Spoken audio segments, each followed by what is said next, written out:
السلام علیکم۔ آج ہم لوگ جانیں گے قطر کے اتہاس کے بارے میں اور شاہی خاندان کے بارے میں۔ قطر جیسے چھوٹے ملک کو کیسے فیفا ورلڈ کپ کی میزبانی ملی اور اتنی جلدی کیسے اتنے ڈھیر سارے اسٹیڈیموں کو تیار کیا۔ اس وقت قطر پر جو حکومت ہے اس کو الثانی کے نام سے جانتے ہیں، جو پوری دنیا میں امیر شاہی خاندانوں میں سے ایک خاندان ہے۔ یہ خاندان تقریباً 250 سال سے حکومت کر رہا ہے۔ اس خاندان کے پہلے حکمران کا نام اتہاسی کتابوں میں بتایا جاتا ہے، جن کا نام شیخ محمد بن ثانی ہے، جنہوں نے 1851 سے 1878 تک قطر کے اوپر حکومت کیے تھے۔ تب سے لے کر آج تک ثانی خاندان کے 8 لوگ قطر کے اوپر حکومت کر چکے ہیں۔ اس وقت جو قطر کے اوپر راج کر رہے ہیں ان کا نام شیخ تمیم بن حمد الثانی ہے، اور یہ ثانی خاندان کے 8ویں حکمران ہیں، جو 2013 سے لے کر آج تک قطر پر حکومت کر رہے ہیں۔ حالانکہ ہم ثانی خاندان میں سب سے کامیاب بادشاہ کے بارے میں بات کریں تو وہ تمیم کے والد شیخ حمد بن خلیفہ الثانی ہیں، جو قطر پر حکومت کیے تھے۔ یہ 1995 سے 2013 تک قطر کے بادشاہ بھی ہوا کرتے تھے۔ قطر آج اتنا مشہور اور طاقتور بن چکا ہے، ان سب کامیابیوں کے پیچھے شیخ حمد بن الثانی کو ہی جاتا ہے۔ یہی وہ شخص تھے جنہوں نے قطر کی تصویر ہی بدل ڈالی تھی۔ اپنے ملک کے لیے انہوں نے بڑے بڑے کام کیے، لیکن جاتے جاتے دنیا کو بھی حیران کر گئے۔ ہوا ایسا کہ 2013 میں اپنے خاندان کی موجودگی میں اپنی گدی کو چھوڑ کر اپنے بیٹے تمیم بن حمد الثانی کے حوالے کر دیا۔ اس کی وجہ یہ بتاتے ہیں کہ بیماری اور بڑھتی عمر، اور انہوں نے یہ بھی بتایا کہ وقت کے حساب سے ملک کو نوجوان لیڈر کی ضرورت ہوتی ہے۔ اگر میں آپ کو یہ بتاؤں کہ عرب ممالک میں یہ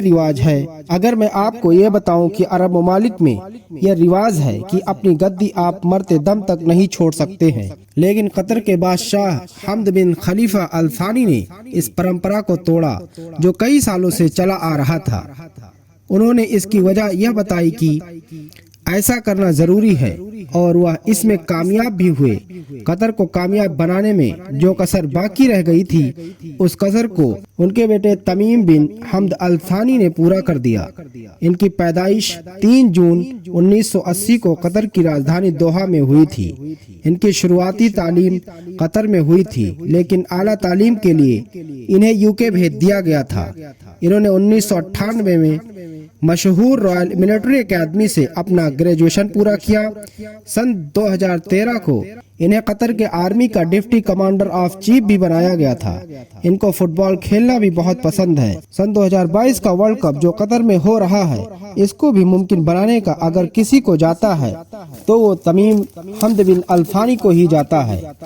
2013 سے ہی انہوں نے فیفا ورلڈ کپ کرانے کی کوشش شروع کر دی تھی۔ 2003 سے ہی انہوں نے فیفا ورلڈ کپ کرانے کی کوششیں شروع کر دی تھیں۔ انہی کوششوں کی وجہ سے ہی قطر سن 2010 میں 2022 کی ہوسٹنگ ملنے میں کامیاب ہو گیا تھا۔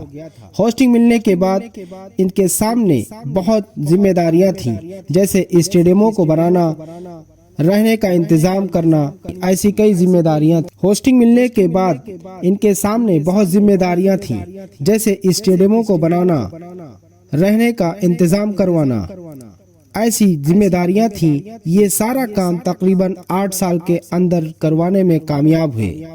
قطر جیسے ملک کے لیے یہ بڑی بات ہے کہ وہ فیفا ورلڈ کپ کا ہوسٹنگ کرے، کیونکہ کھیل کی ٹاپ تنظیم نے جب سے 2010 میں قطر کو میزبانی کے حق دیے ہیں، تب سے لے کر اب تک اس ملک میں کافی اتھل پتھل ہوئی ہیں۔